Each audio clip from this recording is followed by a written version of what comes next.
வாசிங்களேன். வெளிப்படுத்தல் 2:29.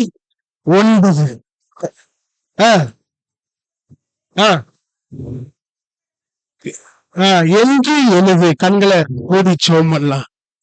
ஆண்டவரே, ஜீவனுள்ள வார்த்தைக்காக நன்றி. ஜீவனுள்ள ஆண்டவர் எங்களோடு பேசுங்க. இயேசுவின் மூலம் துதிக்கிறோம் நல்ல தகப்பனே, ஆமென். ஆவியானவர் சபைகளுக்கு சொல்லுகிறதை காதுள்ளவர் என்று எழுது. யாரை எழுத சொல்றாரு? யோவான் எழுத சொல்றாருல்ல. யோவானுக்கு ஒரு வேலையை கொடுக்குறாருங்க. யாருங்க அந்த யோவானு? யாரு இந்த யோவானுங்கிறது செய்தி இல்ல. இன்னைக்கு செய்தி நிறைய இருக்குது, இருந்தாலும் ஒரு கிளான்ஸ். யாரு இந்த யோவான்? இருந்தாலும் நிறைய பேர் புதுசா இருக்கனால சொல்றேன். யாரு இந்த யோவான்? இயேசுடைய சீஷர்கள்ல ஒருவன் இந்த யோவான். இயேசுக்கு மொத்தம் எத்தனை சீஷருங்க? 12. அந்த 12ல இன்னர் சர்க்கிள் சீஷர்கள் இருந்தாங்க. எத்தனை பேரு? 3 பேரு. பேதுரு, யாக்கோபு, யோவான். அதுல ஒரு இன்னர் சர்க்கிள் சீஷன், இயேசுவோட அன்பின் சீஷன், இயேசுவோட மார்புல சாய்ந்த சீஷன். இதை நான் யோசிச்சு பாக்குறேங்க. இயேசுவோட மார்புல சாய்ந்த சீஷன்னா அவங்க மைண்ட் கொண்டு வர முடியுதா? திரள் கூட்டம் இருக்குதுங்க, சீஷர்கள் சுத்தி இருக்கிறாங்க, இவன் மார்புல சாய்ந்து இருக்கிறாங்களே, முடியுமாங்க? வெளியில இந்த மாதிரி எல்லாம் இங்கே பார்க்க முடியுதாங்க? ஒரு அப்பாவோட மார்புல கூட இந்த மாதிரி சாய்ந்து பாக்குறது இல்ல கூட்டத்துல. ஆனா இங்க யோவான பாருங்களேன், இயேசு ரொம்ப சிநேகித்த ஒரு சீஷன். சிநேகித்த சீஷனுக்கு ஒரு பொறுப்பை கர்த்தர் கொடுக்கிறார். எப்பயுமே ஆண்டவர் யாருக்கு தெரியுமா பொறுப்பு கொடுப்பாரா? இயேசுவை யாரெல்லாம் ரொம்ப நேசிக்கிறீங்களோ அவங்களுக்கெல்லாம் ஏசப்பா பொறுப்பு கொடுப்பாரா? எஸ், அது உண்மை. 2வது, இந்த யோவானை குறிச்சு படிக்கும் போது கர்த்தர் நம்பின ஒரு சீஷன். கர்த்தர் நம்பின ஒரு சீஷன். ஏன் தெரியுமா சொல்றேன்? எல்லா பையனும் விட்டு போயிட்டான். பேதுரும் யோவானும் தான் பின்தொடர்ந்தது. பேதுருமே என்ன பண்ணிட்டாப்ல? 3 முறை மறுதளிச்சிட்டாப்ல. ஆனா இந்த சீசன் இயேசு சிலுவையில தொங்கும் போது நான் யோசிச்சு கற்பனை பண்ணி பாருங்களேன். அவ்வளோ வேதனையோட தொங்கிட்டு இருப்பாரு. நிர்வாணமா தொங்கிட்டு இருக்கிறாரு, புறக்கணிக்கப்பட்டு தொங்கிட்டு இருக்கிறாரு, வேதனையோடு தொங்கிட்டு இருக்கிறாரு. அப்ப முன்பு நின்ற சீசன் இயேசுவின் அன்பின் சீசன் யோவான். அந்த சீசனை பார்த்து என்ன தெரியுமா சொல்றாரு? இதோ உன் தாய், இதோ உன் மகன். ஏங்க, இயேசுவுக்கு பின்னாடி பிள்ளைகள் இருந்தாங்க. மரியாளுக்கு இயேசுவுக்கு பின்னாடி பிள்ளைகள் இருந்தாங்க. வேதாகம் அப்படிதான் சொல்லுது. இயேசுவுக்கு பின்னாடி பிள்ளைகள் இருந்தாங்க மரியாளுக்கு. ஏங்க, அம்மாவை பாத்துக்கிற பொறுப்பை ஏன் இந்த சீசனை கொடுத்தாருன்னா, மூத்த பிள்ளை, அந்த பொறுப்பு இவனுடையது. அந்த பொறுப்பை கொடுப்பதற்கு அவர் நம்பின மனுஷன் யார் தெரியுமா? யோவான். கர்த்தர் என்ன நம்புறாரா? என்ன நம்புறாருங்க. ஆனா அந்த யோவான் இருக்கல்ல, கர்த்தர் நம்பின ஒரு மனுஷன். மரியாள் சாவர வரைக்கும் பாத்துக்கிட்டாராம். சரித்திரம் சொல்லுது, மரியாள் சாவர வரைக்கும் யோவானு மரியாள பராமரித்தார். என்னதான் பிள்ளைகள் இருந்தாலும் ஏசப்பா சொல்லிட்டாரு, அந்த வார்த்தைக்கு உண்மையா நடந்த மனுஷன். இந்த யோவான ரோம அரசன் கொலை பண்ண முயற்சி பண்ணிருக்கிறான். பல முறை கொலை பண்ண முயற்சி பண்ணான். எப்படி எல்லாம் தெரியுமா கொலை பண்ணானா? மரத்துல கட்டி அடிச்சாங்களாம். மரத்துல கட்டி அடிச்சாங்களாம். எதுக்காக அடிக்கிறாங்க? சாவல்னு அடிச்சாங்க. அப்பயும் பையன் சாவல. அடுத்தது விஷத்தை ஊற்றி கொடுத்தாங்களாம், அதையும் குடிக்க வச்சாங்க. ஆனா அப்பயும் மனுஷன் சாவல. இதுலெல்லாம் ஐநூத்தி என்ன தெரியுமா? என்ன கோப்பரையில யோவானை தூக்கி போட்டாங்க. போட்டுட்டு ஒரு பெரிய கரண்டி எடுத்து யோவானை கிண்ணாங்க. அவர் என்ன கறிகிரேவியா கிண்டதுக்கு யோவானை கிண்ணாங்களாம். ஆனா அப்பயும் மனுஷன் சாவல. ஏங்க கர்த்தர் அவரை சாவ அனுமதிக்கல? ஏன் தெரியுமா? அவரை குறித்து ஒரு திட்டம் உண்டு. அந்த திட்டத்தை நிறைவேற்றுவதற்கு அவன் பயங்கர பாடுபட்டாங்க. ஜீவன் மட்டும் போவே இல்லை. கடைசி என்ன தெரியுமா பண்ணாங்க? சமூக விரோதியை தூக்கி போடுவாங்க, அரசியல் விரோதியை நாடு கடத்துவாங்க. அந்த மாதிரி யோவான நாடு கடத்தினாங்க. பத்மு தீவுக்கு நாடு கடத்தினாங்க. அங்க போய் ஒரு குகையில அமர்ந்து இருக்கலாம். அங்க என்ன தெரியுமா இருக்குமா? விஷ பாம்புகள் அதிகமா சுத்துமா. மனிதர்களே இல்லாத ஒரு தீவு. அந்த குகையில அமரும் போது கர்த்தர் யோவானுக்கு தரிசனமாக, தீவில் இருந்தாலும் தீவிரமாய் பயன்படுத்தும் ஆண்டவர். வேணுகையா, எங்கிருந்தாலும் என் அப்பா பயன்படுத்துவார். தீவில் இருந்தாலும் தீவிரமாய் பயன்படுத்துகிறார். நான் கற்பனை பண்ணி பாக்குறேங்க, எங்க இருந்தாலும் தெய்வம் பயன்படுத்துவார். அவங்க அதிகமா நிருபம் எழுதுனது எங்க தெரியுமா? சிறையில இருக்கும்போதுதான். வெளியில இருக்கும்போது ஊழியம் செஞ்சாருங்க. பவுலை தூக்கி சிறையில போட்டாங்க. சிறையில போட்டு சாத்தான் நினைச்சான், முடக்க நினைச்சான். ஆனா அங்க இருந்துதான் நிருபங்கள் புறப்பட்டது. எஸ், அதுக்கு ஒரு ஆத்மாவை கர்த்தர் ஏற்படுத்துறாரு. தெரியுமா? தீகுக்குங்கிற ஒரு மனுஷன், அவன் யார் தெரியுமா? போஸ்ட்மேனுங்க. பவுல் எழுதுற சிறையில எழுதுற நிருபத்தெல்லாம் கொண்டு போய் சபையில சேர்க்கிற வேலை. கர்த்தர் எப்படி நடத்துறாரு பாருங்க. அப்ப நடத்துறவர் இப்பயும் நடத்திட்டு தான் இருக்கிறாரு. யாரையும் பயன்படுத்துகிறவர், எவரையும் பயன்படுத்துகிறவர். ஜான் பனியன் சொல்லி ஒரு ஆத்தர் இருக்கிறாருங்க. அவருடைய புக்கு ரொம்ப அழகா இருக்கும். படிச்சிருக்கீங்களான்னு தெரியல. மோட்ச பயணம்னு ஒரு புக்கு உண்டு. அந்த புக்கு பெருசா இருக்குங்க. ஆக்சுவலா அந்த புக்கு பெருசா இருக்கும். ஆனா அந்த புக்கு பைபிளுக்கு அடுத்து அதிகமா அச்சடிக்கப்பட்ட ஒரு புத்தகம். எத்தனை பேர் படிச்சிருக்கீங்க? ஒருத்தர். ஓகே, யாரும் படிக்கல. அந்த புக்கு படிக்கணும்னு ஒரு ஆசை இருந்துச்சுன்னா சொல்லுங்க, அந்த புக்கை வேணா நான் தரேன், ரொட்டேஷன் பண்ணி நீங்க படிங்க. புக்கு எப்படி தெரியுமா இருக்கும்? அந்த புக்கு ஒரு கதை மாதிரி இருக்கும். அந்த ஜான் பனியன் ஒரு கனவு காணுவாரு. அவர் தான் அவருடைய கதையாவே அப்படியே இருக்கும். அருமையா இருக்கும். நீங்க உட்கார்ந்தீங்கன்னா ஒரு 3 நாள் அந்த புக்கை படிச்சு முடிக்கலாம். அந்த மாதிரி ஒரு புக் இருக்கும். ஆவிக்குரிய ஒரு புத்தகம். அந்த புத்தகத்துல எங்க தெரியுமா எழுதினாரா? சிறைச்சாலையில இருந்து எழுதினாராம். சுவிசேஷத்து நிமித்தம் ஜான் பனியனை தூக்கி எங்க போட்டாங்க? ஜெயில போட்டாங்க. ஜெயில போட்டோன்னே அவன் ஊழியம் முடிஞ்சிச்சுன்னு சாத்தான் நினைச்சான், சுத்தி உலகம்னு நினைச்சான். ஆனா அங்கிருந்துதான் மோட்ச பயணம் என்கிற புத்தகம் புறப்பட்டது. ஜெயில இருந்து ஒருத்தர் எழுதுறான், நான் மோட்சத்துக்கு பயணம் படுகிறேன் அப்படின்னு. எப்பேற்பட்ட புத்தகம் தெரியுமா? எங்கிருந்தாலும் நம் தெய்வம் பயன்படுத்துவார். தீவில் இருந்தாலும் பயன்படுத்துவார், சிறையில் இருந்தாலும் பயன்படுத்துவார், குகையில் இருந்தாலும் பயன்படுத்துவார், எங்கு இருந்தாலும் தெய்வம் பயன்படுத்துவார் என்றால், சிறையில் இருக்கிறவனே பயன்படுத்தும் போது இருதயபுரத்தில் இருக்கிற நம்மள பயன்படுத்த முடியாதா? பயன்படுத்த முடியும். ஏன் பயன்படுத்தது இல்லைன்னா காரணம் கர்த்தர் இல்ல, நான் தான். யாரை தெரியுமா கர்த்தர் பயன்படுத்துவாரு? அர்ப்பணிக்கப்பட்டவனை தான் பயன்படுத்துவார். சவுலே சவுலே, நீ என்னை ஏன் துன்பப்படுத்துகிறாய்? ஆண்டவரே, இது வரைக்கும் கிடைக்காத சத்தமா இருக்குது, இந்த சத்தம் யாரு அப்படின்னு அவர் சொல்றாரு, நீ துன்பப்படுத்துகிற இயேசு நான் தான். உடனே என்ன தெரியுமா சொன்னா சவுலு? சவுல் என்ன தெரியுமா சொன்னாரு? ஆண்டவரே, நான் என்ன செய்ய? சப்மிட். உடனே அர்ப்பணிப்பு. அர்ப்பணிக்கப்பட்டவனை தான் கர்த்தர் அற்புதமாய் பயன்படுத்த முடியும். இன்னைக்கு நம்முடைய வாழ்க்கையில ஏன் சொல்லிக்க முடியலன்னா அர்ப்பணிப்பு இல்ல. நம்ம வாழ்க்கையில ஏன் பயன்பட முடியலன்னா அர்ப்பணிப்பு இல்ல. ஏன் நம்ம வாழ்க்கையில பிறருக்கு பிரயோஜனமா இருக்க முடியலன்னா உண்மையான அர்ப்பணிப்பு இல்லைங்க. ஆனா இதை கேட்கும் போது நமக்குள்ள ஒரு எண்ணம் வரட்டும், நான் அர்ப்பணிச்சனா என் அப்பா என்னையும் பயன்படுத்துவார். தீவில் இருந்தாலும், குகையில் இருந்தாலும், சிறையில் இருந்தாலும், எங்கு இருந்தாலும் தீவிரமாய் பயன்படுத்தும் ஆண்டவர். நம்ம யோவானுக்கு ஒரு வேலையை கொடுக்கிறார். என்ன வேலை? எழுதுகிற வேலை. வெளிப்படுத்தல் 1:10-20 எடுத்து வாசிங்களேன்.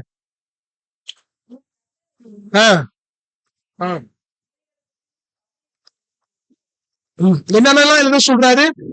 பாக்குறது, இருக்கிறது, இதுக்கு பின்னாடி நடக்க போறது எழுது. அடுத்து வாசிங்க.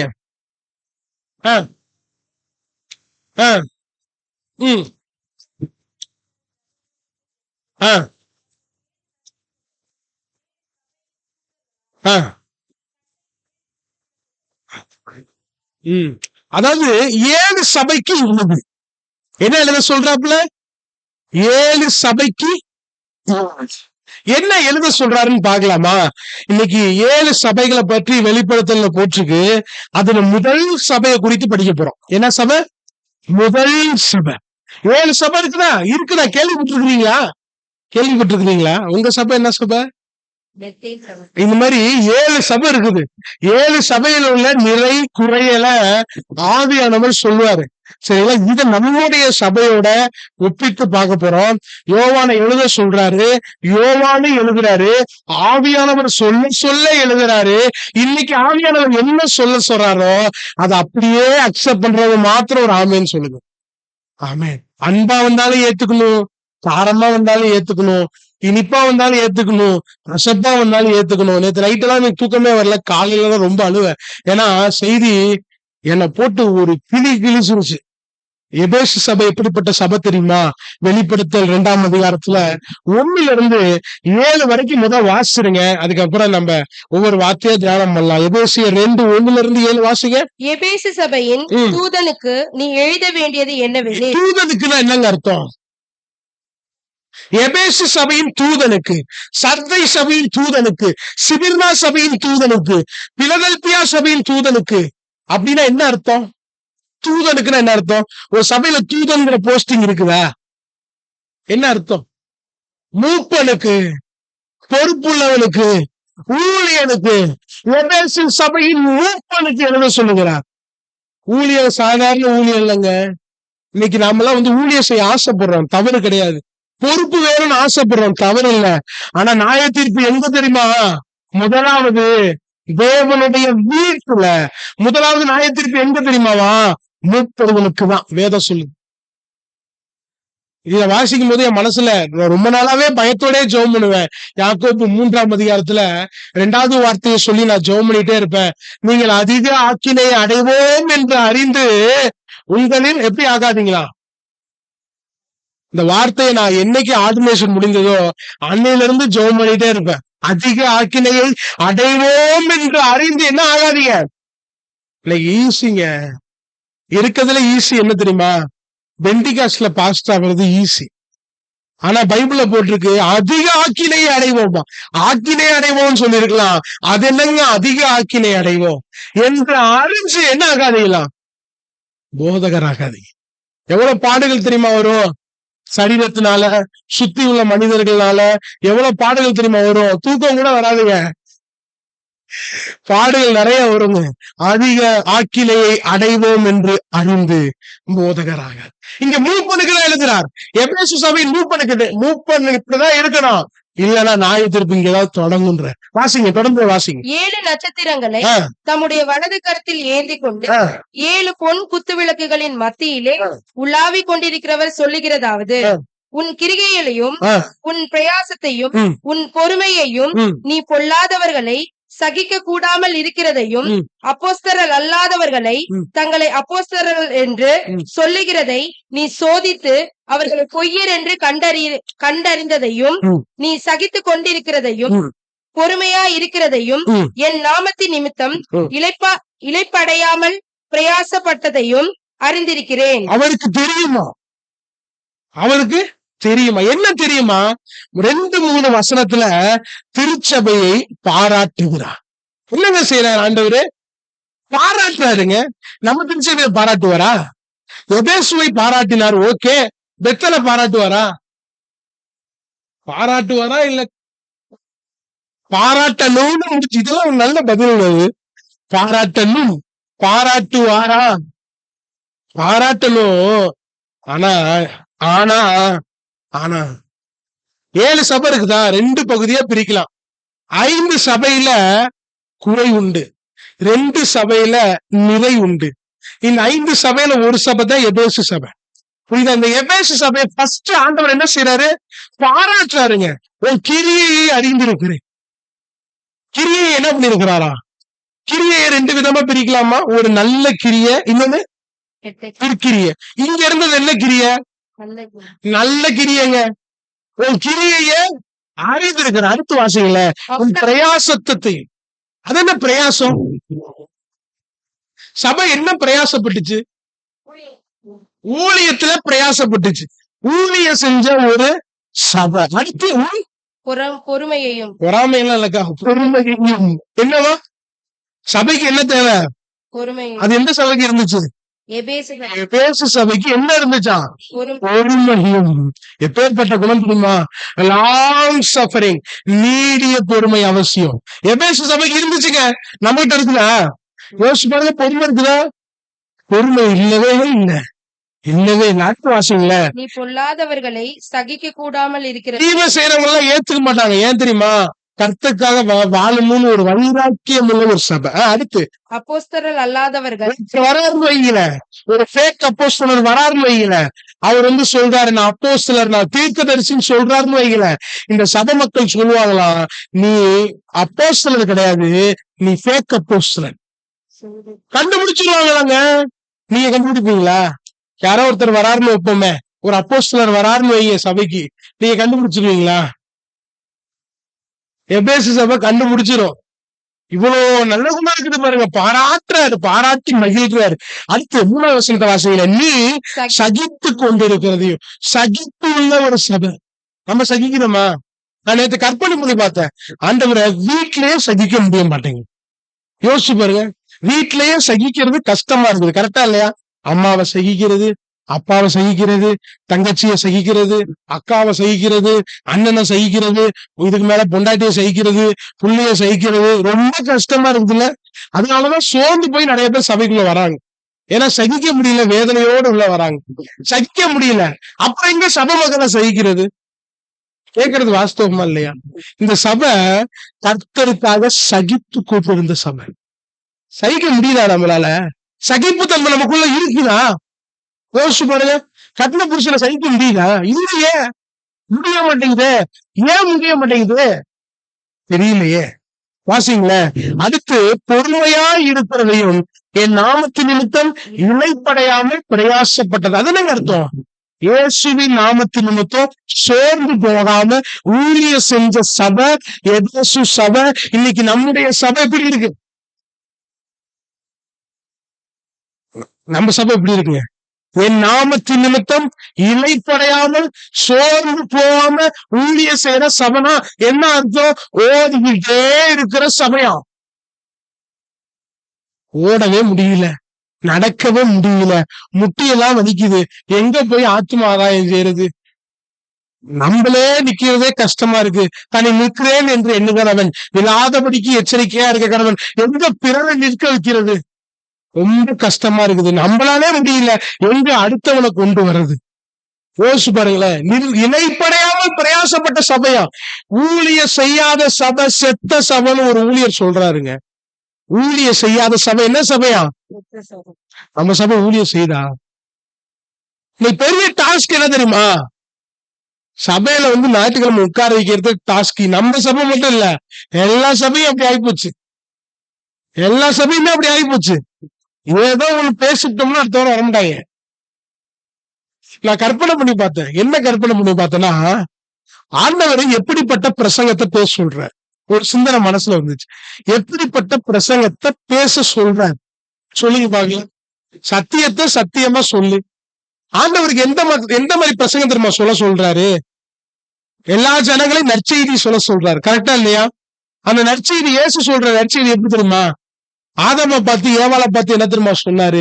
இதை புசிக்கும் நாளிலே சாகவே சாவும். இதே இயேசு சொன்ன நற்செய்தி. ஆனா சாத்தான் சொன்ன நற்செய்தி என்ன தெரியுமா? நீ தேவர்களை போல ஆயிருவீங்க, உங்கள் கண்கள் திறக்கப்படும். எப்பேற்பட்ட நற்செய்தி பாருங்களேன். கேட்கும் போதே ஆசையா இருக்குல்ல? சாத்தான் பிரசங்கமா கேட்கும் போதே ஆசையா இருக்கும், மனசு குளிர்ச்சியா இருக்கும். நீங்க தேவனை போல ஆயிருவீங்களா, உங்கள் கண்கள் எல்லாம் திறக்கப்படுமா. எப்படி இருக்கு பாருங்க. இன்னைக்கு இந்த மாதிரி பிரசங்கம் எடுத்தா எப்படி இருக்கும்? மனசெல்லாம் குளிர்ச்சியா இருக்கு. ஆனா இயேசு எப்படி தெரியுமா சொன்னாரு? இது புசிக்கும் நாளிலே சாகவே கண்டித்து உணர்த்துகிற பிரசங்கம் தாங்க திருச்சபையில தேவை. எஸ், ஆமென். அடுத்து வாசிங்க 4வது வசனம், ரொம்ப முக்கியம். ஆனாலும் ஆதியில் கொண்டிருந்த அன்பை விட்டாய். பாராட்டிட்டு இப்ப அடுத்து என்ன சொல்றாரு? அந்த திருச்சபையில இருக்கிற குறையை என்ன பண்றாரு?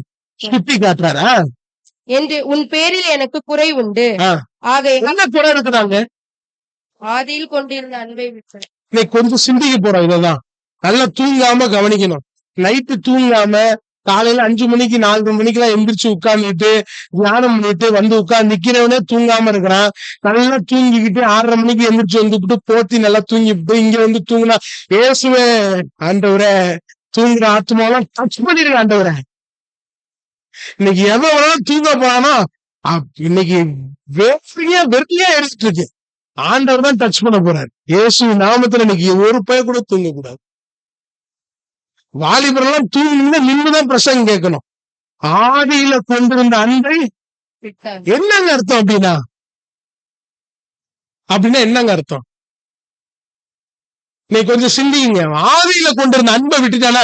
இயேசுவை ஏற்றுக்கொண்டதுக்கு முன்னாடி, இயேசுவை ஏற்றுக்கொண்ட புதுசுல நீங்க எப்படி இருந்தீங்களோ அப்படி இப்ப இருக்கணும்னு நான் சொல்றேன். ஊழிய இருந்த சபை இலைப்பறையாமல் ஊழிய செஞ்ச சபை, கிரியில ஸ்ட்ராங்கா இருந்த சபை, வரங்கள் செயல்பட்ட சபை. அந்த சபையை கர்த்தர் பாராட்டினார். ஆனா குறை உண்டு. என்ன குறை தெரியுமா? ஆதியில கொண்டிருந்த அன்பு விட்டுட்ட. அது முக்கியம் இல்லடா, இதுதான் முக்கியங்கிறார். எது தெரியுமா முக்கியமா? ஆதியில கொண்டிருந்த அன்பு. ஆண்டவர் அன்பைதான் எதிர்பார்க்கிறார். என்ன அன்பு தெரியுமா? அவரை நேசிக்கணுங்கிற ஒரு அன்பு. திருச்சபை தன்னை நேசிக்க வேண்டும் என்று தெய்வம் எதிர்பார்க்கிறார். கரெக்டா தப்பா நீங்களும் சொல்லுங்க. திருச்சபைக்காக ரத்த சிந்தினவர், தன் ஜீவனை கொடுத்தவர், மரித்தவர், உயிர்த்தெழுந்தவர். எதிர்பார்ப்பு சரியா தவறா? சரிதானே? என்ன எதிர்பார்க்கிறாரு? First love. அப்படிதான் அர்த்தம். ஃபர்ஸ்ட் லவ்ல இருக்குது அவங்களுக்கு. ஃபர்ஸ்ட் லவ்ல என்ன அர்த்தம்? அப்ப குழந்தைங்க, ரட்சிக்கப்பட்ட புதுசுல குழந்தை. இந்த குழந்தை எப்படி இயேசுவை நேசிச்சு சொல்லுங்க பாப்போம். நீங்க எல்லாம் எப்படி நேசிங்க? எல்லாமே ரட்சிக்கப்பட்டவங்க தானே. ரட்சிக்கப்பட்ட புதுசுல எப்படி நேசிங்க சொல்லுங்க பாப்போம். வாலிபர்கள் சொல்லுங்களையா. பேச விட்டாதான் தூக்கம் வராது. சொல்லுங்க. நல்லா படிச்சு கலைச்சு, நல்லா உழைச்சு கலைச்சு, குடும்பத்தை தூக்கி, குடும்ப பாரத்தை சுமந்து வந்து திருச்சபையில தூங்குற வாலிபர்களை வாயத்தை வந்து கொஞ்சம் சொல்லுங்க. ரட்சிக்கப்பட்ட புதுசுல இருந்த வேகம் என்ன? எப்படி இருந்தீங்க ரட்சிக்கப்பட்ட புதுசுல? தெரிஞ்சாதானே சொல்றது.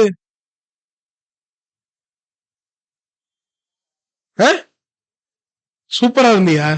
சூப்பரா இருந்தேங்கிற ஒருத்த. ரட்சிக்கப்பட்ட புதுசுல எப்படி இருந்தீங்கய்யா? நீங்க சொல்லுங்களேன், சொல்லுங்களேங்க. திருச்சபையிலே இருப்பாங்க. இப்ப திருச்சபைக்கே வர்றது கிடையாது. சொல்லுங்க. அடுத்து எப்படி தெரியுமா இருப்பா? அப்ப பைபிள் ரொம்ப தெரியாதுங்க. நான் கற்பனை பண்ணி பார்த்தேன். பைபிள் ரொம்ப தெரியாது. ரட்சிக்கப்பட்ட புதுசுல பைபிள் தெரியுமா? பைபிள் தெரியாது. ஆனா ஜெபம் பண்ணணும்னு ஒரு ஆசை இருந்துகிட்டே இருக்கும். பைபிள் படிக்கணும்னு ஒரு ஆசை இருந்துகிட்டே இருக்கும். யோசிச்சு பார்த்துறீங்களா? சில பேரு நம்ம சபைக்கு புது இந்து பேக்ரவுண்ட்ல இருந்து ஒரு சில பேர் வருவான். முட்டி போட்டு ஜெபம் பண்ணிட்டே இருப்பான். பார்க்க ஆசையா இருக்கும். சில பேர் அதை சொல்லிக்கிட்டே காலத்தை ஓட்டிக்கிட்டே இருப்பான். நல்லா முட்டி போட்டு ஜெபம் பண்றாரு. அவர் போறாரு தம்பி, நீங்க எப்ப போட போறீங்க?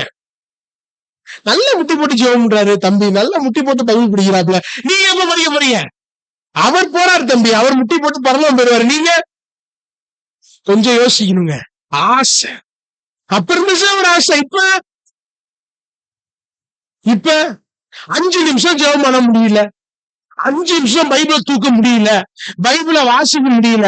பைபிளை வாசிக்க சொன்னா கசப்பா இருக்குது, ஜெபம் பண்ண சொன்னா கசப்பா இருக்குது. இருக்குதா இல்லையா? உண்மையா பொய்யா? இல்ல எனக்கு மட்டும்தான் இருக்குதா? உங்க எல்லாருக்கும் இப்பதானே இருக்குது. ஆண்டவர் அதான் சொல்றாரு, டே நீ பைபிள் தெரியாத காலத்துல அவ்வளவு ஆசையா என்ன நேசியடா. அந்த அன்பு இப்ப வேணும். வளர வளர வளர வளர தேர்வான்னு பார்த்தா கழுத தேஞ்சு என்னவா மாறிட்டு இருக்குதான்? கட்டரும்பா மாறி கதை அந்த மாதிரி போயிட்டு இருக்குது. அன்பு தேஞ்சு போயிடுச்சு. ஆண்டவருடைய எதிர்பார்ப்பு யோசிச்சு பாக்குறேங்க. மணவாளன் மணவாட்டிட்டு எதிர்பார்க்கிறார், என்ன மட்டும் நேசிக்கணும். யாதொருவன் என்னிடத்துல வந்து தன் தகப்பனையாவது, தாயையாவது, மனைவியாவது, பிள்ளைகளையாவது, தன் சகோதரியாவது என்னிலும் அதிகமாய் நேசிக்கிறவன் எனக்கு பாத்திரம் அல்ல, எனக்கு அவன் சீசனா இருக்க மாட்டான். அப்ப ஆண்டவருடைய எதிர்பார்ப்பு என்ன? எல்லாத்த காட்டிலும் என்னதான் நேசிக்கணும். கரெக்டா தப்பாங்க? ரொம்ப அட்வான்டேஜ் எடுக்கிறாங்க. எல்லாத்த காட்டிலும் என்னதான் நேசிக்கணும்னு சொல்றாருங்க. ஆனா அவர் நேசிக்கிறீங்களா? நான் நேசிக்கிறேனா? நீங்க நேசிக்கிறீங்களா? ஆண்டவரை எப்படி திரும்ப பயன்படுத்துறீங்க? நான் ஒரு தடவை கொச்சையா ஒரு வார்த்தையை சொல்லி நான் வாலிபர்கள்ட்ட சொன்னேன். என்னன்னா, ஒரு தேவை வரும்போது வந்து நிக்கிறீங்களே, கர்த்தர் யாரு? பிராஸ்டியூட்டான்னு கேட்டேன். ஒரு தேவை வரும்போது வந்து எனக்கு செய்யுங்க, அதுக்கப்புறம் தேவையை பத்துக்கிட்டு போறது, இது என்ன இதுவா? தேவை முடிஞ்சவன போறதுக்கு என்ன இதுவா? ஏங்க அவர் அப்பாங்க, நாம பிள்ளைங்க. அவரோடு உறவாட கர்த்தர் விரும்புறாருங்க. அவரோட உறவாட ஆதியில் முதல்ல விளங்கின அன்பு, ரட்சிக்கப்பட்ட புதுசுல இருந்த ஒரு வேகம் இப்ப எங்க போச்சு? ரட்சிக்கப்பட்ட புதுசுல ஊழி எப்படி தெரியுமா செய்வீங்க? எப்படி தெரியுமா செஞ்சிருக்கீங்க? சமீபத்துல ஒரு வருடம் இருக்கும்னு நினைக்கிறேன், ஒரு அம்மாவிட பேசிட்டு இருந்த போது யாருன்னு சிந்திப்பீங்க. இதேதான் நடந்துட்டு இருக்கு கதை. யாருன்னெல்லாம் சிந்திக்காதீங்க. இந்த அம்மா சொன்னாங்க, ரட்சிக்கப்பட்ட புதுசுல நாங்க போகாத என்ன இல்ல, ஏரியாவே இல்ல. ஓடி ஓடி ஓடி ஓடி என்னவா ஓடி ஓடி பாடி பாடி ஊழியம் செஞ்சாங்களாம். இப்ப வந்து அடுத்த தலைமுறைகிட்ட சொல்றாங்க. அடுத்த தலைமுறைகிட்ட என்ன சொல்றாங்க, நாங்க எங்க காலம்லாம் முடிஞ்சு போச்சு, இனிமே என்ன செய்யணும், நீங்க ஓடி ஓடி பாடி பாடி ஊழியம் செய்யணுமா, சாகுற வரைக்கும் ஊழியம் செய்யணும். ஊழியம் செய்யறதுக்கு ஒரு காலம் உண்டா? இல்லையே. ஊழியம் செய்யறதுக்கு ஒரு காலம் உண்டா? இல்லையே. சாகுற வரைக்கும் ஊழியம் செஞ்சாகணும். நிச்சயப்பட்ட புதுசா செஞ்சது இப்ப எங்க போச்சு? ஒரு ஆத்துமா இயேசுக்குள்ள கொண்டு வந்திருக்கீங்களா? நான் கொண்டு வந்திருக்கிறேனா? நான் கொண்டு வந்திருக்கிறோமா? நீங்க கொண்டு வந்திருக்கிறீங்களா? ஒரு ஆத்துமாவை நான் அடிக்கடி நினைப்பேன், ஆண்டவரே ஆத்துமாவை போய் பார்க்க முடியல, சபை மக்களை சபைக்கு வர வைக்கிறதே பெரிய டஃபா இருக்குது, ரொம்ப வேதனையா இருக்குது ஆண்டவரே. யோசிச்சு பாருங்களேன், ஒரு ஆத்துமாவை, அட்லீஸ்ட் ஒரு ஆத்துமாவை உங்க அக்கௌண்ட்ல காசு சேர்த்து வைக்கலாம்ல, அது மாதிரி ஒரு ஆத்துமாவை சேர்த்து வைக்கலாம்ல. ஆண்டவர் பரலோகத்துல அக்கௌண்ட் ஓபன் பண்ணும்போது அதுல திடீர்னு $1 ஒரு ஆத்துமாவை நடத்தி இருக்கிறாங்க ரட்சிப்புக்குள்ள. நம்ம எத்தனை பேரை நடத்தி இருக்கிறோம்? நம்மளால கர்த்தர் வேணாம்னு சொல்லிட்டு போனவங்க அதிகம். கரெக்டா இல்லையா? கர்த்தரே வேணாயா அப்படின்னு சொல்லிட்டு போறவங்க தான் அதிகமா இருக்குது சபையால. அப்படி இருக்க கூடாதுங்க. நம்ம சபை அப்படி இருக்க கூடாதுங்க. யோசிச்சு போறான், நான் அடிக்கடி யோசிச்சு பார்ப்பேன், கர்த்தரே வேணான்றான் நம்ம வாழ்க்கைய பார்த்தா. இதெல்லாம் பைபிள தூக்கிட்டு போடுங்கிறான். நம்மள சொல்லல, பொதுவா அந்த வியூ இருக்கு. தயவு செய்து ஆதியில கொண்டிருந்த அந்த அன்பு இருக்குதா? இப்ப இருக்குதா? இருக்குங்கிறவங்க ஒரு ஆமீன் சொல்லுங்க.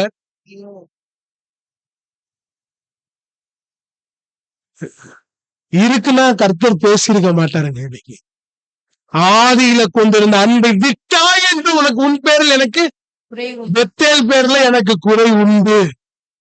அடுத்து சொல்றாரு பாருங்களேன், வாசிங்க. ஆகையால் நீ இன்ன நிலைமையில் இருந்து விழுந்தாய் என்பதை நினைத்து மனம் திரும்பி ஆதியில் செய்த கிரியைகளை செய்வாயாக. இல்லாவிட்டால் சீக்கிரமாய் உன்னிடத்தில் வந்து, சீக்கிரமா எங்க வருவாரா?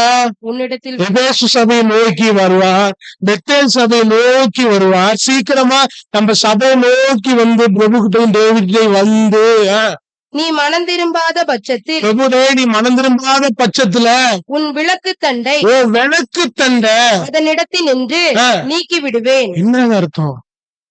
எப்பேற்பட்ட மிரட்டல் பாத்தீங்களா? சபை எப்பயுமே ஆதியில இருந்து மிரட்டல் உருட்டலுக்கெல்லாம் பயப்படவே மாட்டேங்க. கர்த்தரு பாராட்டுறாருங்க, அன்புள்ள தெய்வம் தவற சுட்டி காட்டுறாருங்க. நீ மனம் திரும்பலன்னு வைய, விளக்கு தண்டை எடுத்து போட்டுருவேங்கிறாரு. அதுதான் அர்த்தம். உன் சாப்டர் க்ளோஸ்னு அர்த்தம். உனக்கு கிருபையின் காலத்துல கிருபையா உன்னை நடத்திக்கிட்டு இருக்கிற. இதே மாதிரி கோர்ட்ல நீ போயிட்டு இருந்தனா உன் அப்பா அடிக்க மாட்டான், உன் அம்மா அடிக்க மாட்டான், நான் உன்னை அடிப்பேங்கிறார் ஆண்டவர். இனி வர நாட்கள் இப்படிதான் இருக்கும். ஆண்டவர் இப்படிதான் நடத்தக்கூடாது. ஏன் தெரியுமா? கடைசி காலத்துக்குள்ள நம்ம போயிட்டு இருக்கிறோம். கர்த்தரின் மனம் திரும்பாத பட்சத்துல விளக்கு தண்டை எடுத்து போடுவேன். ஆதியில் இருந்த அன்பு எங்க போச்சு? சபைக்காக ரத்த சிந்தின ஆண்டவரை நேசிக்கிறது என்னங்க வேலை நமக்கு? என்னங்க வேலை? அப்ப ஒண்ணுமே கிடையாதுங்க. யோசிச்சு பார்த்திருக்கீங்களா? அப்ப 2 வீலர் இருக்காது, ஒண்ணுமே இருக்காது, ஒரு சரியான வசதி இருக்காது, எதுவுமே இருக்காது. அந்த நிலையில இயேசுவை ஏற்றிருப்போம், ரட்சிக்கப்பட்டு இருந்திருப்போம். காலம் எல்லாமே வந்துருச்சு. எல்லாம் வந்து இயேசுவும் எங்கேயோ போய் உட்கார்ந்துட்டாரு, அவ்வளவுதான். அவர் மூளையில இருக்கிறாரு. நாம பார்த்து ஒரு சொபிஸ்டிகேட்டடா ஒரு லைஃப் வாழ்ந்துட்டு இருக்கிறோம். ஆதியில் கொண்டிருந்த அன்பு எங்கே? இப்ப ஒரு கேள்வியை கேட்டு நம்ம முடிக்கலாம். திருச்சபை தேவனை நேசிக்கிறது அப்படிங்கிறத எப்படி கண்டுபிடிக்கலாம்? திருச்சபை தேவனை நேசிக்குது அப்படிங்கிறத எப்படி கண்டுபிடிக்கலாம்? யோவான் 14ஆம் அதிகாரம் 23, 24 எடுத்து வாசிங்க.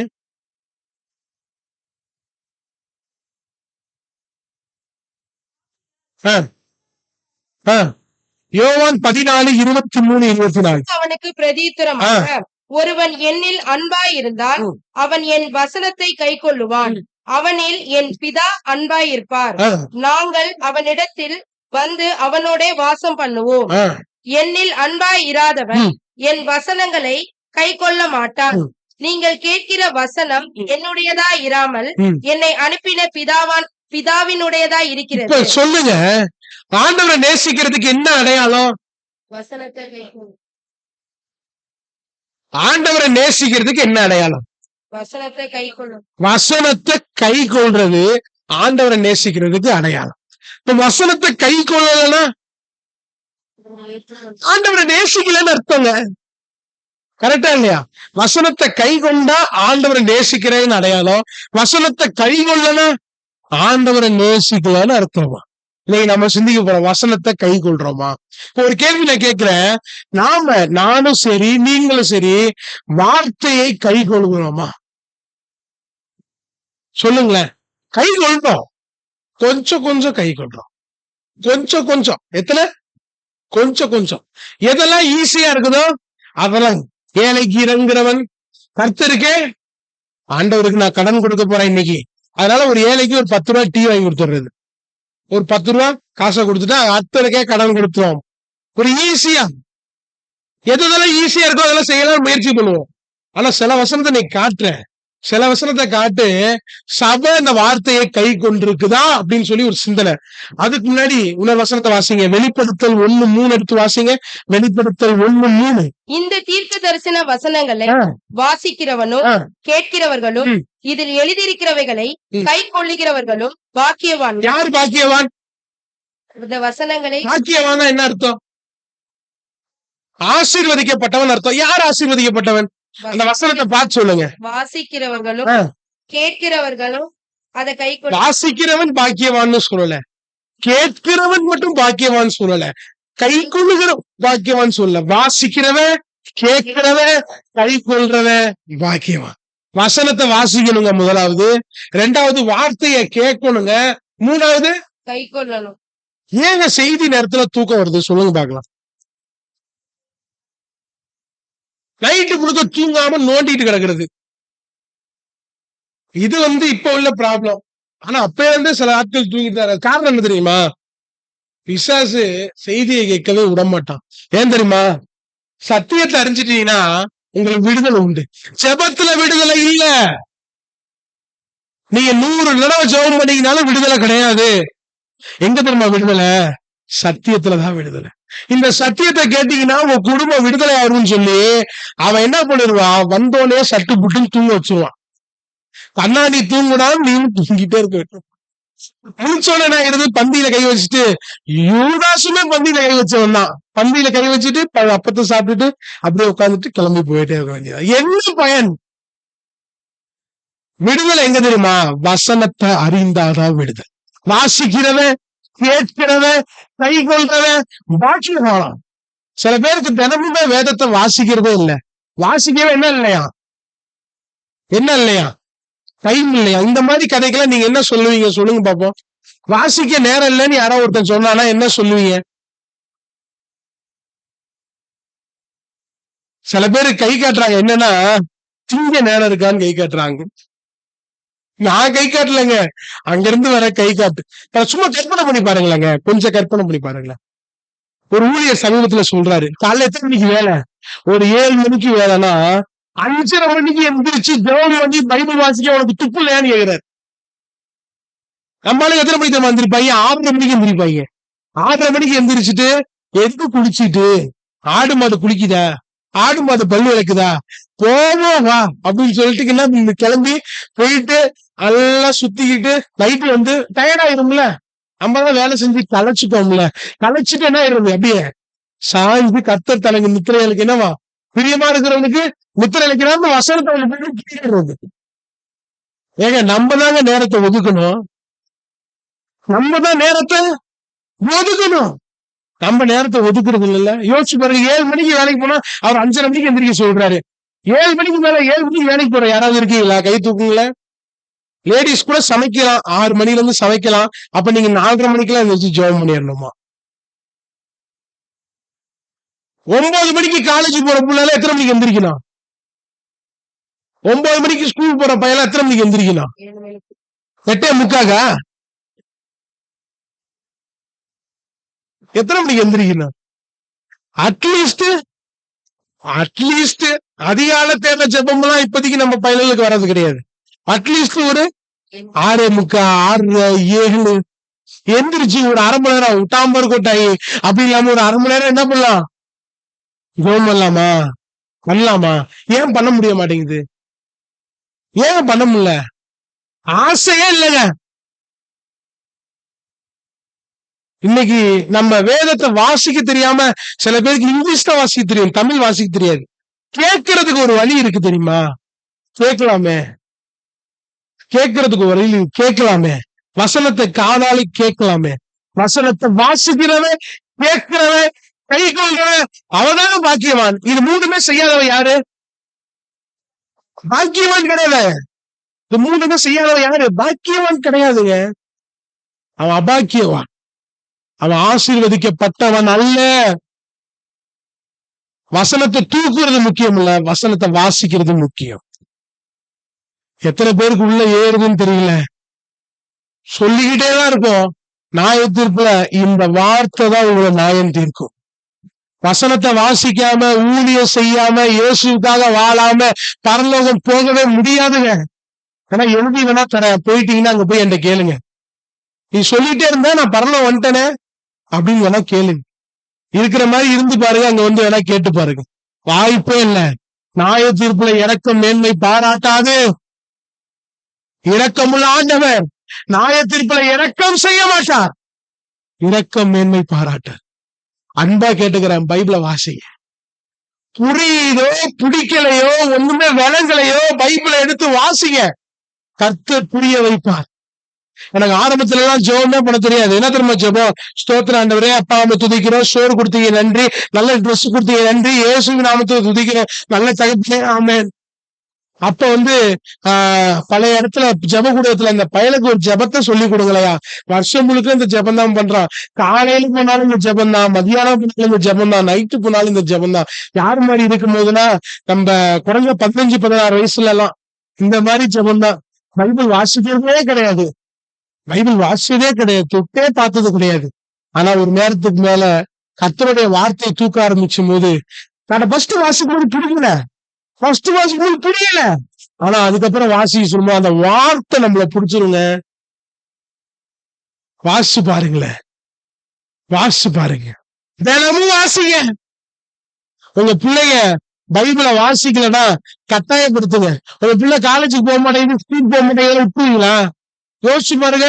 இல்ல படிக்க மாட்டேங்குது, 15 வயசுல எனக்கு கல்யாணம் பண்ணி ஒரு பிள்ளை கேட்குதான் அப்படின்னு ஒரு அப்பா எனக்கு வேலை செய்யற இடத்துல ஒரு நான் டீச்சிங் அவரு சொல்றாரு, 15 வயசுல என்ன பண்ணி வைக்கணுமா? கல்யாணம் பண்ணி வச்சிருக்கீங்களா? அது என்ன தெரியுமா பண்ணாரா? உயிரோட இருக்கிறவனை சாவடிச்சிருவேன்னாராம். நான் யோசிச்சு பார்த்தேன், என்னங்க எப்படி பேசுறீங்க? கொலையே பண்ணிருப்பேன் பிரதர் அப்படின்னாரு. கொலையே பண்ணிருப்பேன். 15 வயசுல இதுக்கு என்ன கேக்குது? கல்யாணம் கேக்குது. இன்னும் பேண்டே போடல, இதுக்கு என்ன கேக்குது?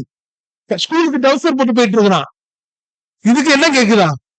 கல்யாணம் கேக்குதான். கல்யாணம் ஒரு கேடு. யோசிச்சு பாருங்களேன். அவர் என்ன சொன்ன பதிலே சொல்ல முடியல. பண்ணி வச்சிருவோமா? பண்ண மாட்டீங்கல்ல. ஒரு இடத்துக்கு ஒரு வயசு ஆகணும், வேலைக்கு போகணும், அது நிக்கிற அளவுக்கு ஒரு இது வேணும். அப்ப என்ன பண்ணி வைப்போம்? கல்யாணம் பண்ணி வைப்போம், தனி கொடுத்துற வச்சு விட்டுருவோம், இல்லைன்னா நம்ம உயிரை எடுத்துட்டு இருக்கோம். கூட இருந்தா பிரச்சனை. 25 வருஷம் தான் கூட இருந்து பிரச்சனை பண்ணுச்சு. இனிமே அவன் என்ன செஞ்சிருவோம்? கொஞ்சம் கட்டி விட்டுட்டு ஃப்ரீயா இருப்போம் நினைக்கிறீங்களா இல்லையா? பெண் பிள்ளைகளை பெற்ற பெற்றோர்களை கர்த்தரை ஆசீர்வதிப்பார்களாக. உங்களுக்கு அந்த பாடுகளும் கிடையாது. ஆண் பிள்ளைகளை பார்த்தீங்கன்னா சாவர வரைக்கும் பாடுகள் அனுமதிப்பு. ஆண்டவரே 2 பிள்ளையே பெற்றிருக்கிற ஆண்டவரே, 2மே உன் ஒளிவ மர கன்றுகள் சுத்தி பந்திய சுத்தியே நின்றுட்டு இருக்கும். யோசிச்சு கருத்து சுத்தி பாருங்களாங்க. 2 பேரும் மனைவியோட உங்களை சுத்தி நின்றுட்டே இருந்தாங்கன்னா இயேசு நாமத்துல.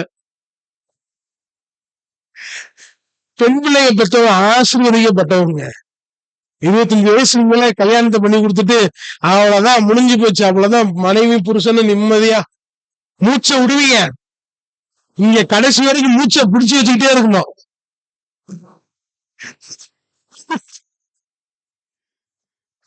கர்த்தர் எனக்கு ஒரு ஆண் பிள்ளைதான் கொடுத்து வைக்கிறது. இயேசுவின் நாமத்தில். நான் அடிக்கடி யோசிச்சு பார்ப்பேன், யார் யாரெல்லாம் ரொம்ப லூட்டி கொடுக்குறானோ அவனுக்கெல்லாம் அப்ப ஒரு பழமொழி சொல்லுவாங்களாம், பொம்பளை பிள்ளைன்னு. ஆனா நான் சொல்றேன், எவனெல்லாம் லூட்டி கொடுக்குறானோ அவனுக்கெல்லாம் ஆம்பளை பிள்ளைதான். ஏன் தெரியுமா? பொம்பளை பிள்ளை கல்யாணம் பண்ணி பேருங்க, இந்த ஆம்பளை பிள்ளை என்ன பண்ணுவோம், கடைசி வரைக்கும் குத்திக்கிட்டே இருக்கும். டார்ச்சர் மேல டார்ச்சர். உங்களுக்கு யார் மேல சுகர் பிரஷர்?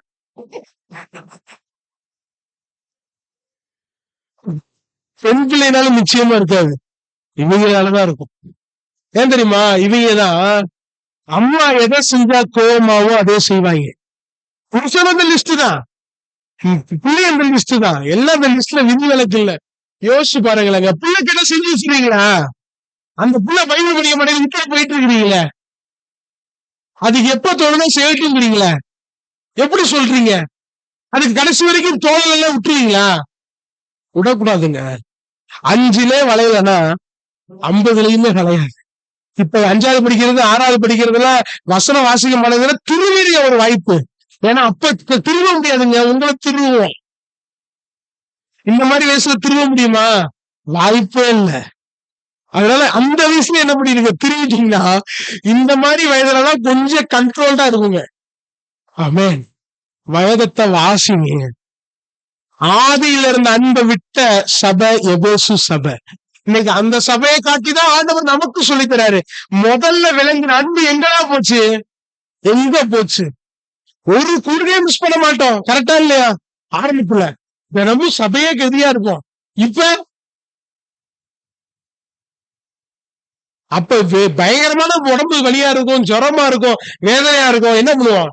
சபையோட இறங்குவோம். சில பேர் ஒரு கூட்டத்துல ஒரு பாஸ் சொல்றாரு, ஒரு விசுவாசி ஒரு நாள், சரிங்களா, 2 சாட்சியம் சொல்றேன். ஒரு விசுவாசி ஒரு நாள் உடம்பு முடியல, அட்மிட் ஆயிருக்கு. அந்த கிளியர் பண்ணிட்டாங்க. கிளியர் பண்ணோன்னே அதுக்கு வீட்டுக்கு கொண்டு போறதுக்கு ஆட்டோ கிடைக்கல. அதனால ஆம்புலன்ஸ்ல ஏத்தி எல்லாம் பண்ணிருக்காங்க, வீட்டுல போய் விட்டுறலாம் அப்படின்னு சொல்லி பிளான் பண்ணி அந்த அம்மா போறப்ப சொல்லிச்சான், அப்படியே எங்க சபையில போய் விட்டுருங்க யாரு. சபை வாசல் ஆம்புலன்ஸ் நின்னோட பயந்துட்டாங்க எல்லாம். டைங் டைங் டைங் சுத்தி ஆம்புலன்ஸ் வந்துட்டா எப்படி இருக்கும்? நேரா ஹாஸ்பிட்டல் இருந்து எங்க வந்துச்சான்? ஒரு அம்மா சபை வாசல். இன்னொரு சாட்சி என்னன்னா, எப்பயுமே 7 மணி ஆராதனைக்கு 6:15 இருந்து 6:30 மணிக்குள்ள ஒரு ஃபேமிலி வந்துரும். 6:15 இருந்து 6:30 மணிக்குள்ள ஒரு ஃபேமிலி தவறாம வந்துரும். வருஷமா தான் நடந்துட்டு இருக்கு. ஒரு நாள் மாத்திரம் அம்மா, அப்பா, ஒரு பையன், 3 பேர் இந்த ஃபேமிலியில. ஒரு நாள் மாத்திரம் 6:55க்கு வந்தாங்க. பாஸ்ட் பாத்துட்டாரு. பாஸ்ட் வரதுக்கு முன்னாடியே அந்த ஃபேமிலி உட்கார்ந்து இருக்கும், ஜோம் பண்ணிட்டு இருக்கோம். ஆனா அந்த ஃபேமிலி திடீர்னு 6:55க்கு வந்தாலும் பாஸ்ட் பாத்துருக்கிறாரு. சரி, ஏதோ ஒரு காரணம் இருக்கும் போல. பையன் வரல, ஒரு வாலிப பையன், அவருடைய பையன் வரல. ஏன் வரல அப்படின்னு சொல்லி சிந்திச்சுட்டே அவர் பார்த்துட்டு இருந்திருக்கிறாரு. எதுவும் கேட்கல. ஒரு லெட்டர் மட்டும் எழுதி ஒரு சின்ன பையனை கொடுத்து அனுப்பியிருக்கிறாங்க. சபை முடிஞ்சோன்னா ஒரு 5 நிமிஷம் நான் பேசுவதற்கு நேரம் கொடுங்க. அந்த லெட்டரை எடுத்து வாசிச்சோன்னே செய்தி முடிஞ்சிருச்சு. அடுத்து ஒரு 5 நிமிஷம் ஒரு அம்மா பேசுவாங்க அப்படின்னு சொல்லி மைக்கு கழுத்தி கொடுத்துட்டேன். அந்த அம்மா என்ன தெரியுமா சொல்லிச்சா? சபை முடிஞ்சோடனே எல்லாரும் என் வீட்டுக்கு வாங்க, என் பிள்ளை நேற்று நைட்டு மறிச்சு போயிட்டான்னுச்சான். உண்மையா நடந்ததுங்க. சென்னையில என் பிள்ளை மறிச்சு போயிட்டான். மறிச்சு போயிட்டு இருந்த பிள்ளைய சொந்தக்காரங்களை பாத்துக்க சொல்லிட்டு ஆராதனையை முடிச்சு கத்தோட பந்தியை முடிச்சுட்டு எல்லாரையும் கூப்பிட்டு இந்த அம்மாவை போறாங்களாங்க. நீங்களா இருந்தா அப்படி இருந்திருப்பீங்க, நானா இருந்தா அப்படி இருந்திருப்பேன். யோசிச்சு பாருங்க. சின்ன காய்ச்சல், சின்ன ஜுரம், சபைக்கு இன்னைக்கு வர முடியல, சொல்லி அனுப்புங்க, இல்லைன்னா வீட்டுக்கு கொண்டு போடுவாங்க. அதனால பிஃபோரா நம்மளே என்ன பண்ணிடலாம், அப்படித்தானே நம்ம செய்யறோம். அந்த வைராக்கியம் நம்ம கிட்ட இருக்குதா? அவங்கள்ட்ட அந்த வைராக்கியத்துக்கு காரணம் என்னங்க? ஆண்டவர் மேல உள்ள அன்புங்க. நம்மகிட்ட எங்க போச்சு? என்னங்க நமக்கு துரோகமா கர்த்தர் பண்ணிட்டாரு? ஏன் நேசிக்க முடிய மாட்டேங்குது? ஏன் நேசிக்க முடியல? இயேசுவை ஏன் நேசிக்க முடியல? ஒரு சின்ன ஆராதனைகளுக்கே நம்மளால வர முடியலையே. இயேசுக்காக எப்படிங்க ரத்த சாட்சியா மறிக்கிற அளவுக்கு எப்படிங்க நம்மளால போக முடியும்? எப்படிங்க போக முடியும்? கொஞ்சம் சிந்திச்சு பார்ப்போமே. ஒரு வசனத்தை வாசிங்கள. 1 யோவான் 5ஆம் அதிகாரம் 3வது வசனத்தை வாசிங்கள. 1 யோவான் 5:3.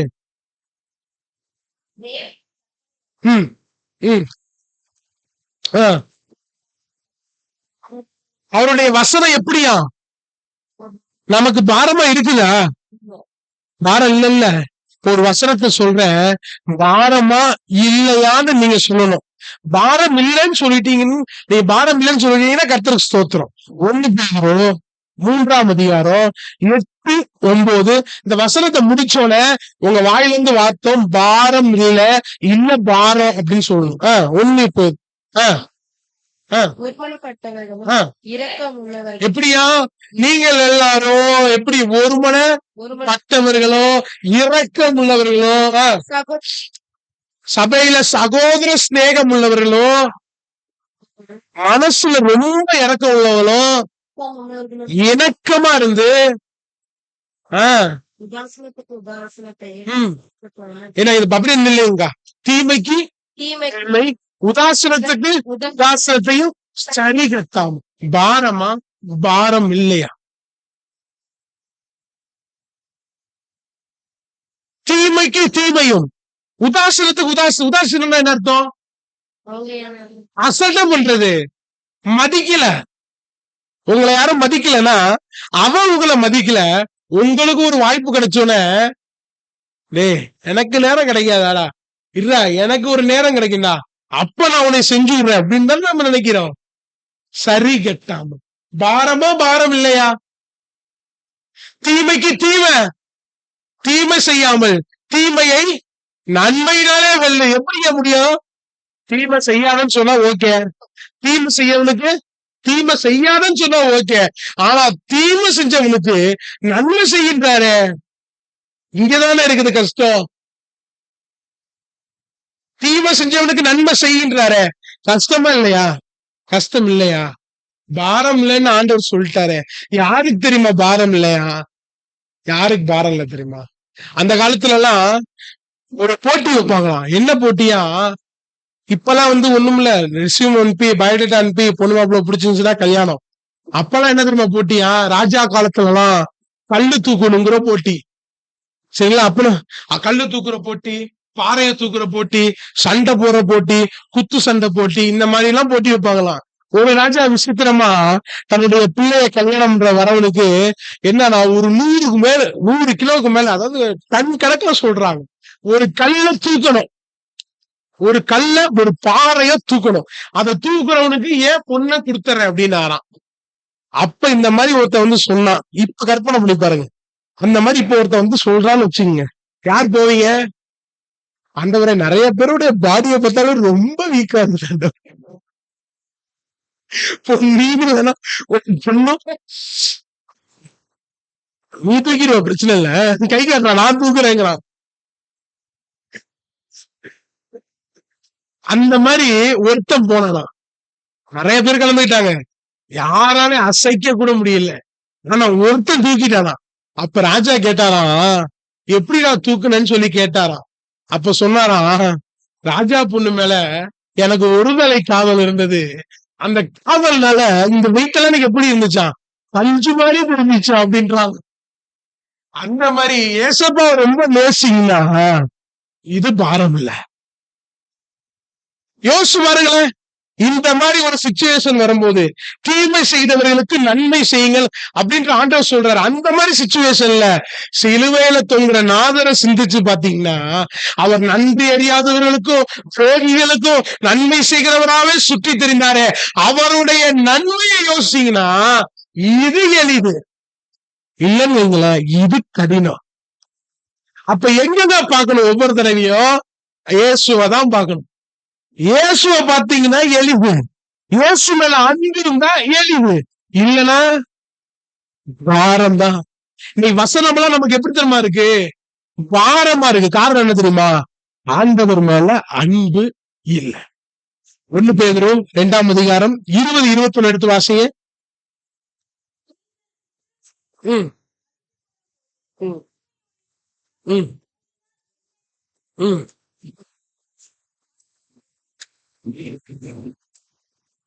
நன்மை செஞ்சா நமக்கு என்ன கிடைக்குமா பலனா?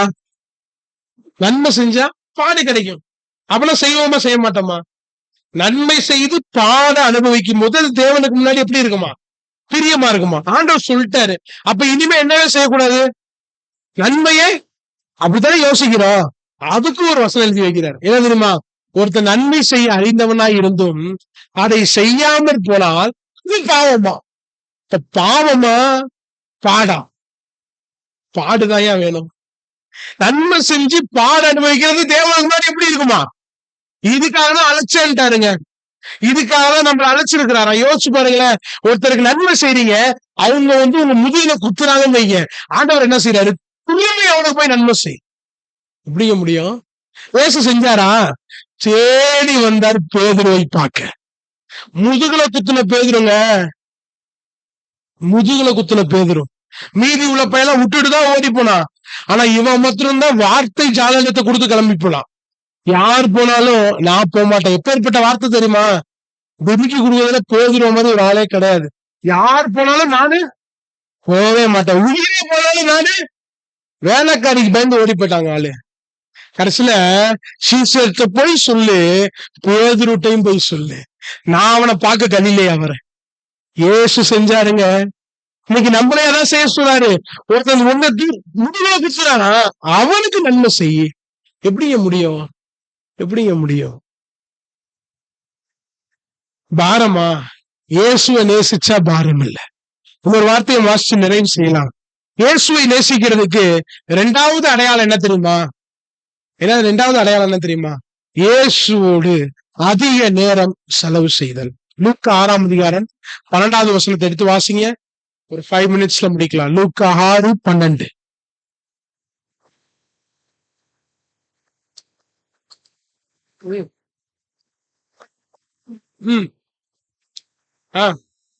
ராம் முழுதும் ஜெபம் பண்ண. ராம் முழுதும் என்ன அர்த்தம்? அப்ப காலையில தூங்கி இருப்பாரோ? நைட் ஷிப்ட் ஜெபம், மார்னிங் ஷிப்ட் தூக்கம். அப்படியா? மார்னிங் ஷிப்ட் வீட்டுல போய் படிச்சு பாருங்க. அடுத்த வசனத்துல இந்த டைம்ல அவர் பிசாசுகளை விரட்டுவாரு, சீசர்களுக்கு உபதேசம் பண்ணுவார். அப்ப தூங்கவே இல்லையாங்க. ராம் முழுதும் ஜெபம், தூக்கம் வராம ஜெபம் பண்ணல. இன்னைக்கு அந்த கேஸ் எல்லாம் இருக்குது.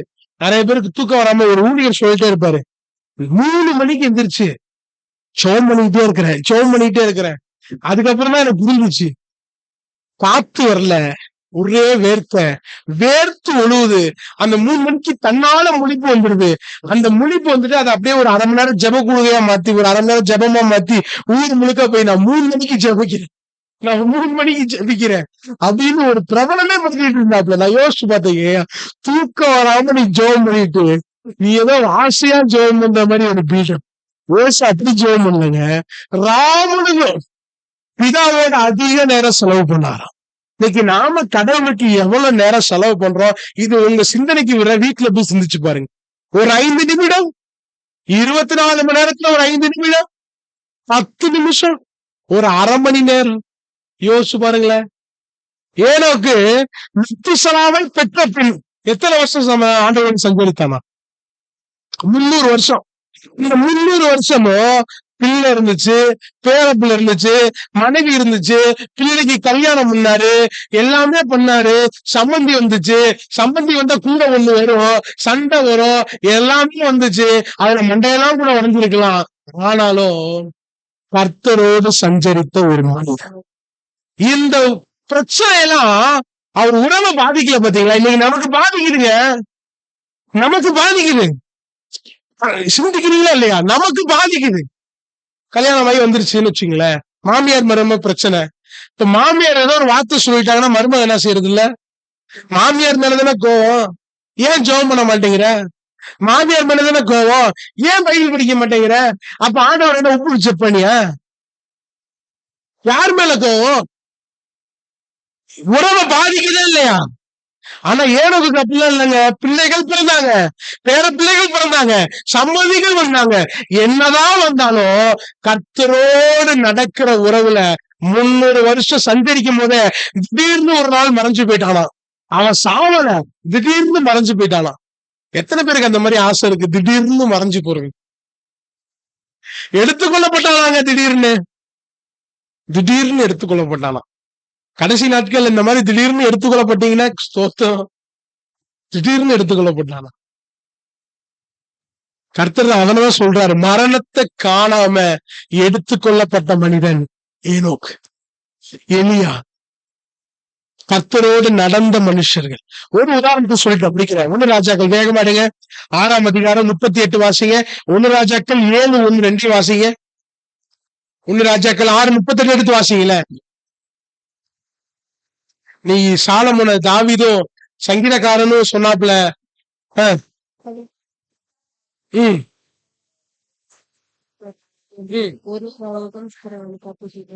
ஆலயத்தை கட்டுறாரு யாரு? சாலமோன். இங்க 1 ராஜாக்கள் 7:1 அரண்மனை கட்டுறாரு யாரு? சாலமோன். ரெண்டுமே கட்டினாருல்ல, ஆலயமும் கட்டினாரு, அரண்மனையும் கட்டினாரு. இப்போ ஒரு கேள்வி கேட்கிறேன், பதில் சொல்லுங்க. வாலிபர்கள் பதில் சொல்லுங்க. எத்தனை வருஷம் ஆலயம் கட்டினாரு, எத்தனை வருஷம் அரண்மனை கட்டினாரு? 7 வருஷம். ஓகே. அரண்மனை 13 13 வருஷம். எதுக்கு அதிக நேரம்? அரண்மனைக்கு. ஏங்க ஏன் 13 வருஷம்? பார்த்து பார்த்து கட்டினாரு. ஓகே. எதுக்கு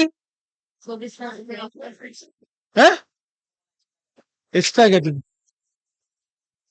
ஏன் தெரியுமாவா? 1000 மனைவிகள். எத்தனை? 1000. நான் ஒரு நாள் இந்த செய்தியை ஒரு 15-10 வருஷம், இந்த செய்தி கிடையாது, இந்த சாலமோனை பத்தி ஒரு வார்த்தைய ஒரு 10-12 வருஷம் இருக்கும், 10 வருஷம் இருக்கும்னு நினைக்கிறேன், குறைஞ்சது 10 வருஷம். கூகுள்ல செய்தி எடுக்கும் போது இந்த வார்த்தையை பத்தி பேசும்போது திடீர்னு என் மனதுல இருந்து ஒரு பாடல் வந்துருச்சு. என்ன பாடல் தெரியுமா? 1000 மனைவிகளா? எனக்கு ஒரு கேள்வி வந்துச்சு. இந்த 1000 மனைவிகளுடைய பேரை எப்படி சாலமோனுக்கு மைண்ட்ல இருந்திருக்கும்? கூப்பிடணும் தானே. இங்க வாமா எலிசபெத், இங்க வா. பிலதெல்பியா இங்க வா. ரூத் இங்க வா. சாரா இங்க வா. அடுத்து ஸ்டெல்லா இங்க வா. மேரி இங்க வா. கூப்பிடணுமா இல்லையா? கூப்பிடணும் தானே. அப்ப 1000 பேருடைய பேரை எப்படி ஞாபகம் வச்சிருப்பான்? நம்பர் 1, நம்பர் 2, நம்பர் 3 வச்சு போட்டிருப்பானா? Serial number 1 போட்டிருப்பானா? அப்ப நான் யோசிச்சு பார்த்து என் மனதுல ஒரு பாடலா வந்துச்சு. என்ன பாடல் தெரியுமா? அவன் எப்படி தெரியுமா கூப்பிடுவானா தன்னோட மனைவிகளை? 1000ல் ஒருத்தியம்மா நீ.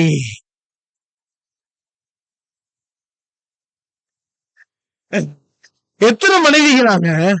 1000 மனைவிகளை பார்த்து பார்த்து கட்டுமா இல்லையா? குறைஞ்சது 1000 ரூம் கட்டணும். புரிஞ்சுச்சா இல்லையா? இல்லைன்னா கோச்சுக்குவா இல்லையா? கரெக்டா இல்லையா?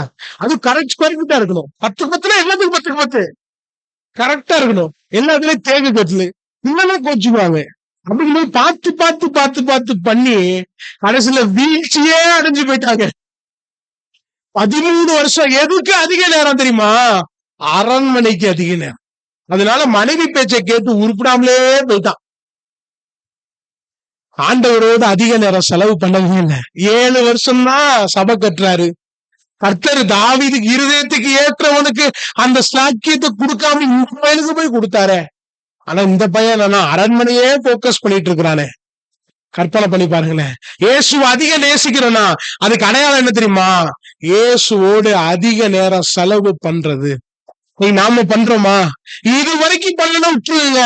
இனிமே ஆகுது. கண்களை மூடலாமா? அப்படியே இனிமே ஆகுது. நீண்ட நேரம் மனிதர்களோடு பேசாதீங்க, அவர்கள் உங்களை உடுத்து விடுவார்கள். நீண்ட நேரம் தேவனோடு பேசுங்க, உடைஞ்சு போன உங்களை உருவாக்குவார். நீண்ட நேரம் தேவனோடு பேசுங்க. நீண்ட நேரம் மனுஷரோட பேசுனீங்கன்னா ஃபெயிலியர். நீண்ட நேரம் தேவனோடு பேசுனீங்கன்னா அது உங்களுக்கு ஆசீர்வாதம். ஆண்டவரே, எங்களோடு பேசுங்க, இந்த வார்த்தைக்காக நன்றி செலுத்துகிறோம். கர்த்தர் தொடர்ந்து நடத்துங்க. தம்பியை கரத்துல ஒப்பு கொடுக்கிறோம். கர்த்தர் ஆசீர்வதிங்க. இயேசுவின் மூலம் துதிக்கிறோம் நல்ல தகப்பனே. ஆமென், ஆமென், ஆமென். கர்த்தர் சுத்தமானதை தொடர்ந்து சிந்திப்போம். நம்ம தொடர்ந்து சிந்திக்கிறதுக்கு வாய்ப்புகள் இல்லை. நடுவில் வெளி ஊழியர்கள் வரனால தொடர்ந்து சிந்திக்க வாய்ப்புகள் இல்லை. அடுத்த வாரம் கூட வேற ஒருத்தர் தான் செய்தி இருந்தாலும் கர்த்தர் சுத்தமான வருகிற நாட்கள் நாம் தொடர்ந்து சிந்திப்போம். எல்லாரும் எழுந்திருக்கலாமா? எல்லாரும் எழுந்திருந்து 1 கொரிந்தியர் 11ஆம் அதிகாரம்.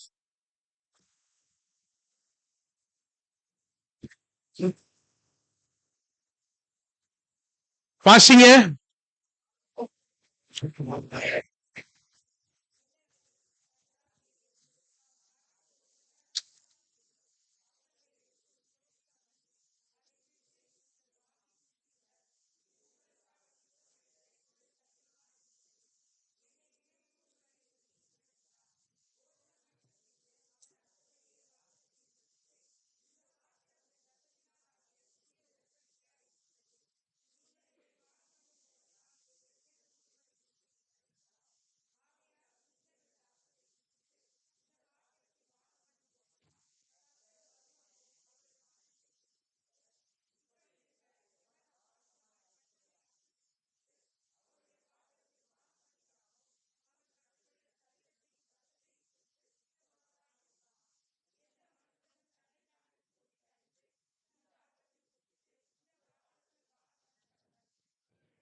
இயேசு காட்டி கொடுக்கப்பட்ட அந்த ராத்திரியிலே அப்பத்தை எடுத்து ஸ்தோத்திரம் பண்ணி, இதை பிட்டு நீங்கள் வாங்கி புசியுங்கள், இது உங்களுக்காக பிற்கப்படுகிற என்னுடைய சரீரமாய் இருக்கிறது என்றார். அந்தபடியே அவர் பாத்திரத்தை எடுத்து, நீங்கள் வாங்கி பருகுங்கள், இது உங்களுக்காக சிந்தப்பட்ட என்னுடைய இரத்தமா இருக்கிறது என்றார். பிதா, குமாரன், பரிசுத்த ஆவியினாலே முழுகி ஞானஸ்நானம் எடுத்திருந்தது பங்கு பெறலாம். மற்ற தயவு செய்து அமர்ந்து கொள்ளும்படி அன்பாய் கேட்டுக்கொள்கிறோம். என் நினைவாக இதை செய்யுங்கள் என்றார். நம்மை நாமே நிதானித்து சோதித்து அனுசரிப்போம். கர்த்தர் நிச்சயமாய் நம்மை ஆசீர்வதிப்பாரா.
எஸ்அப்பா.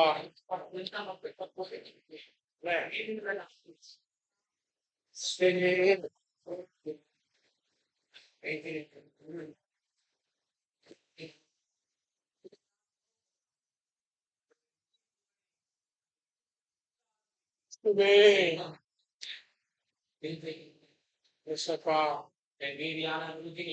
செபிக்கிறோம். அநேக மக்கள் இருக்கிறார்கள். யார் தகப்பனே, யார் உதவியிலே உன்னை ரட்சிக்கப்படாத, உன்னை அறியாத, அறிந்திருக்கிற எத்தனையோ மக்கள் இருக்கிறார்கள். இவையெல்லாம் ஆண்டவரே, உங்களுடைய ரட்சிப்பை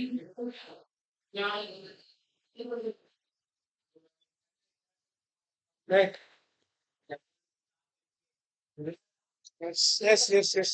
உன்னை நான்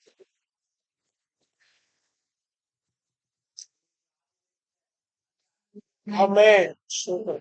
Yes. Amen.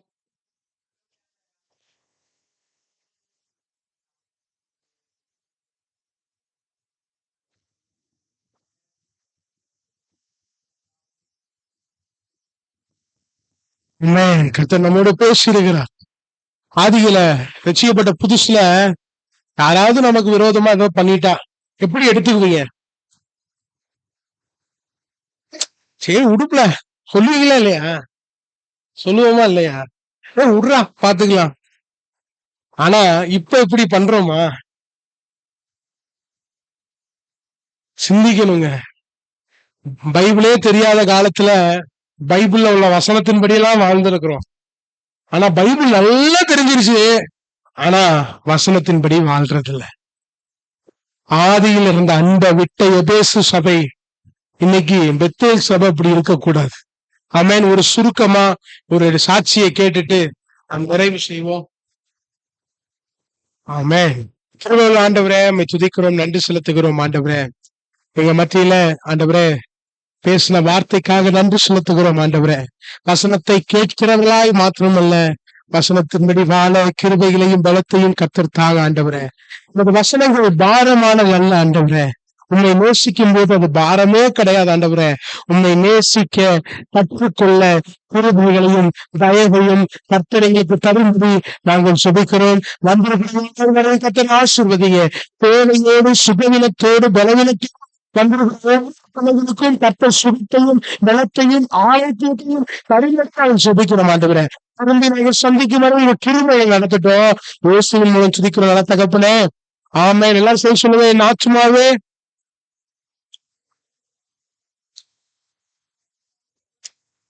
கர்த்தர் செய்த சகல உபகாரங்களை ஆமென். பிதாவாகிய தேவனுடைய அன்பும் கர்த்தராகிய இயேசு கிறிஸ்துனுடைய கிருபையும் சமாதானமும் பரிசுத்த ஆவியானவருடைய அந்நிய ஐக்கியமும் உங்கள் அனைவரோடும் கூட என்றென்றைக்கும் இருப்பதாக. ஆமென், ஆமென், ஆமென். God bless you. Praise the Lord. God bless you.